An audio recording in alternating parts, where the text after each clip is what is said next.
तुम्हें जो स्वप्न दर्शन मिल रहे हैं ना, वो इत्तेफाक नहीं है।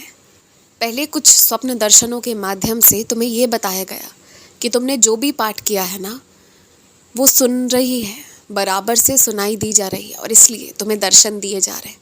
वो जो दर्शन अभी अधूरे रह गए ना, उसे पूरे भी किए जाएंगे।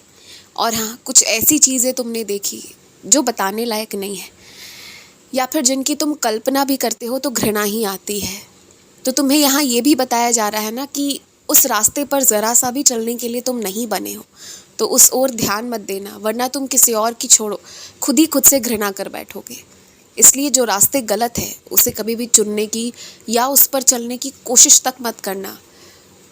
मैं तुमसे बाद में क्रोधित होऊंगा, तुम्हें कोई और बाद में डांटेगा, समझाएगा, पर सबसे पहले ना तुम ही खुद को अस्वीकार कर दोगे, क्योंकि तुम एक पवित्र आत्मा हो, तुम पवित्र हो और तुम्हारी पवित्रता को कोई भी हानि पहुंचाए ये हक किसी के पास नहीं है, खुद तुम्हारे पास भी नहीं। तुम्हें पता नहीं है, पर इस दौरान वायुमंडल में खूब दैवीय शक्ति है। इस वक्त इतने अच्छे समय चल रहे हैं ना कि तुम्हें जितना मन करे, जितना दिल करे उतने पाठ करो।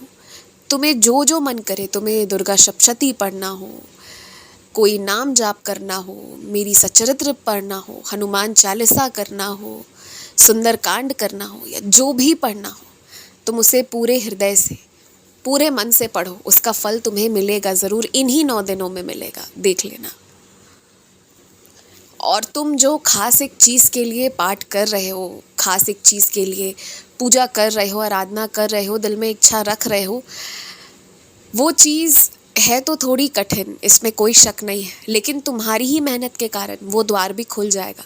तुम्हें अभी 2-3 रास्ते दिख रहे हैं, पर वो 2-3 रास्तों से तुम वहाँ नहीं पहुँचोगे, किसी अन्य रास्ते से वहाँ पहुँचोगे जो तुम्हें अभी दिख नहीं रहा, जिसमें अभी थोड़ा समय है। इन्हीं 9 दिनों में वो रास्ते भी तुम्हें दिखने शुरू हो जाएंगे। यदि तुम्हें ऐसा लगता है कि तुम्हारी किसी खास देवी या देवता के साथ आराधना नहीं किए हो, या जो भी कारण है, संबंध अच्छे नहीं है, तो एक बात जान लो, माँ और उनके बच्चों का संबंध कभी खराब हो ही नहीं सकता। बच्चे जब भी अपनी माँ के पास जाते हैं ना, तो माँ उन्हें लाड़ प्यार ही करती है, और वो तो इंतज़ार करती है कि कब बच्चों को अपने काम से फुर्सत मिले और वो उनके पास आकर बैठे।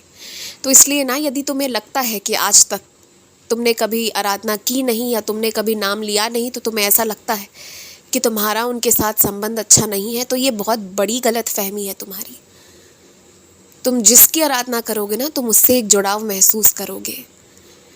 बात ऐसी है ना कि कई वक्त से तुमने अपने आप को अलग रखा है, तुम्हें कई संकेत भी मिले हैं क्या करना है, पर फिर भी तुम जाने के पहले सोच रहे हो, घबरा रहे हो, डगमगा रहे हो। मैं कहूँगा आगे बढ़ो। तुम्हारे रिश्ते बहुत अच्छे हैं, चाहे देवी देवता से हो या किसी इंसान से इस धरती पर हो, तुम्हारी तरफ से कोई कमी नहीं है।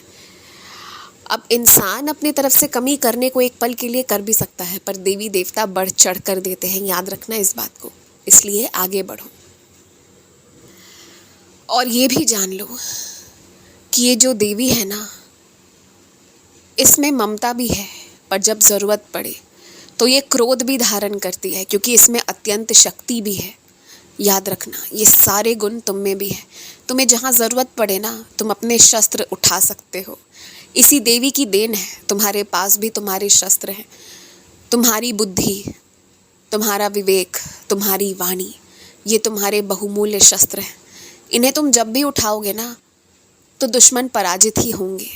तो याद रखना, कमी तुम में किसी चीज़ की नहीं है, भर भर कर कृपा दी गई है तुम पर। और जिनकी तुम आराधना कर रहे हो, उनके गुण तो तुम में हैं ही। तुम मेरी आराधना करते हो तो दया, भक्ति, भाव, करुणा, ये सब आ ही जाते हैं। तो ना, अपने मन से डर हटा दो, और ये जो अकेलेपन का डर है, इसे भी निकाल दो। यहाँ हर इंसान एक तरह से देखा जाए तो अकेला ही है, पर यदि उसे भी और गौर से देखो ना, तो वो ईश्वर के साथ है। अपने आप को परेशान मत करना, जब उठ सकते हो तब उठना और आराम से उठकर पूजा पाठ करना। हाँ, कुछ नियम विधि विधान होते हैं। यदि तुम सुबह जल्दी उठोगे तो तुम्हें ही बहुत अच्छा लगेगा, ताजगी महसूस होगी और एकांत में अपना पाठ ज़्यादा अच्छे से कर पाओगे। लेकिन तुम ये भी बात समझो, यदि तुम्हारी नींद पूरी होगी ही नहीं तो तुम कैसे पाठ कर पाओगे। कहने का तात्पर्य ये है ना कि तुम एक ही दिन में अपनी आदत को सुधार नहीं सकते। अपने आप को वक्त दो। ये इतना पावन, इतना सुंदर, इतना अच्छा समय चल रहा है ना कि जितनी भी बुरी आदतें हैं तुम्हारी, सब पर काम करना अभी ही शुरू करो और देखो कैसे सब बदलेगा। तुम सुधर जाओगे, तुम बदल जाओगे।